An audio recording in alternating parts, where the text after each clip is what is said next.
ನೋಡಿ, ಒಂದು ನಿಮಿಷ ಕೇಳಿ. ನಾನು ಸಚಿವ ಸಂಪುಟದ ಆಕಾಂಕ್ಷಿ ಅಂತ ಮೊದಲೇ ಕೇಳೀನಿ.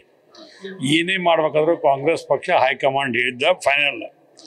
ಮುಖ್ಯಮಂತ್ರಿ ಸನ್ಮಾನ್ಯ ಸಿದ್ದರಾಮಯ್ಯವರು, ಉಪಮುಖ್ಯಮಂತ್ರಿ DK ಶಿವಕುಮಾರ್ ಸಾಹೇಬರು ಅಧಿಕಾರ ಕೊಟ್ಟರೆ ಸಮರ್ಥವಾಗಿ ಮಾಡಿ ತೋರಿಸ್ತೀನಿ. ಮಾಡದಿದ್ರೆ ನಾನೊಬ್ಬ ಸಮರ್ಥ ಶಾಸಕನಾಗಿ ನನ್ನ ಕೆಲಸವನ್ನು ನಾನು ಮಾಡ್ತೀನಿ. ಇಷ್ಟೊಂದು 100% ನಾನು ಪ್ರಬಲ ಅಂತ ಅಷ್ಟೇ ಯಾಕೆ ಹೇಳ್ತೀರಿ? ಕೊಟ್ಟರೆ ಯಾರ ಮಂತ್ರಿ ವಾಲ್ಯ ಅಂತಾರ? ಇಲ್ಲ, ನಾನು ಅಪೀಲ್ ಮಾಡಿದ್ದೇನೆ. ನನ್ನ ಕರ್ತವ್ಯ ನಾನು ಅಪೀಲ್ ಮಾಡ್ತಕ್ಕಂಥದ್ದು ನಂದು. ಅಪೀಲ್ ಮಾಡಿದ್ದೀನಿ. ಅಲ್ಟಿಮೇಟ್ಲಿ ತೀರ್ಮಾನ ಹೈಕಮಾಂಡ್ ಮುಖ್ಯಮಂತ್ರಿಗಳು. ಇಲ್ಲ, ಈಗ ಮುಖ್ಯಮಂತ್ರಿಗಳು ಶುಕ್ರವಾರ ದಿವಸ 13ನೇ ತಾರೀಕಿಗೆ ಸಚಿವ ಸಂಪುಟದ ಸದಸ್ಯರನ್ನೆಲ್ಲರನ್ನೂ ಊಟಕ್ಕೆ ಆಹ್ವಾನ ಮಾಡ್ರಂತ ಮಾಧ್ಯಮಗಳಲ್ಲಿ ಬಂದಿದೆ.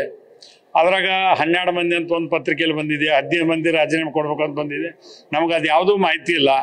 ನಾವು ಮಹಿಳಾ ಮತ್ತು ಮಕ್ಕಳ ಕಲ್ಯಾಣ ಇಲಾಖೆಯಿಂದ ಸಮಿತಿಯ ಟೂರ್ನಲ್ಲಿ ಬಂದೀವಿ. ಮೊನ್ನೆ ರಾಮನಗರದ ಮಾಡಿದ್ವಿ ಕಳೆದ 1-2 ತಿಂಗಳಿಂದ. ಈಗ ಕೊಪ್ಪಳಕ್ಕೆ ಬಂದೀವಿ, ನಾಳೆ ರಾಯಚೂರಿಗೆ ಹೋಗ್ತಾ ಇದ್ವಿ. ಹಿಂಗೆ ನಾವು ನಮ್ಮ ಪ್ರವಾಸ ಮುಂದುವರೆದಿದೆ. ನಾಳೆ ಎಲ್ಲ ಶಾಸಕರು ಕೂಡ ನಾವು ರಾಯಚೂರಲ್ಲಿ ಸೇರ್ತಾ ಇದ್ದೇವೆ, ಅಂದರೆ ಈ ಸಮಿತಿ ಸಭೆಗೆ. ಅದಕ್ಕೆ ನಾವೆಲ್ಲರೂ ಕೂಡಿ ಭಾಗವಹಿಸಿ ಈ ಕಾರ್ಯಕ್ರಮವನ್ನು ಯಶಸ್ವಿಗೊಳಿಸ್ತಕ್ಕಂಥದ್ದು.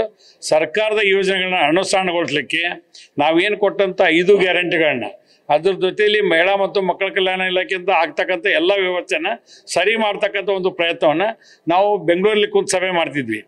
1 ತಿಂಗಳಿಗೆ 1 ಬಾರಿ ಒಂದು ವಿಧಾನಸಭಾ, ಇದು 1 ಜಿಲ್ಲೆ ಅಥವಾ 2 ಜಿಲ್ಲೆಗೆ ಹೋಗ್ತಕ್ಕಂಥದ್ದು.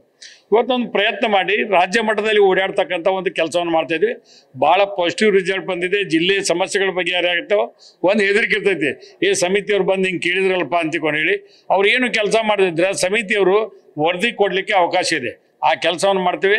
ಈ ಎಲ್ಲ ಕ್ರೋಢೀಕರಿಸಿ ಇಡೀ ರಾಜ್ಯದ ಸಮಸ್ಯೆಗಳ ಬಗ್ಗೆ ಏನು ಬರ್ತದಲ್ಲ ಅದನ್ನು ಕ್ರೋಢೀಕರಿಸಿ ವಿಧಾನಸಭೆಯಲ್ಲಿ ಪ್ರಸ್ತಾಪ ಮಾಡಲಿಕ್ಕೆ, ವರದಿ ಸಲ್ಲಿಸಲಿಕ್ಕೆ ನಮ್ಗೆ ಅವಕಾಶ ಐತಿ. ಆ ಕೆಲಸವನ್ನು ಮಾಡ್ತಾ ಇದ್ದೀವಿ. ಬೆಳಿಗ್ಗೆ ಚರ್ಚೆಯಲ್ಲಿ ಒಂದು ನೀವು 2 ವಿಷಯದಲ್ಲಿ ಸಮಾಧಾನ. ನ್ಯೂಸ್ ಫಸ್ಟ್, ನಿರ್ಭೀತಿಯಿಂದ ನಿಮ್ಮ ಪರವಾಗಿ.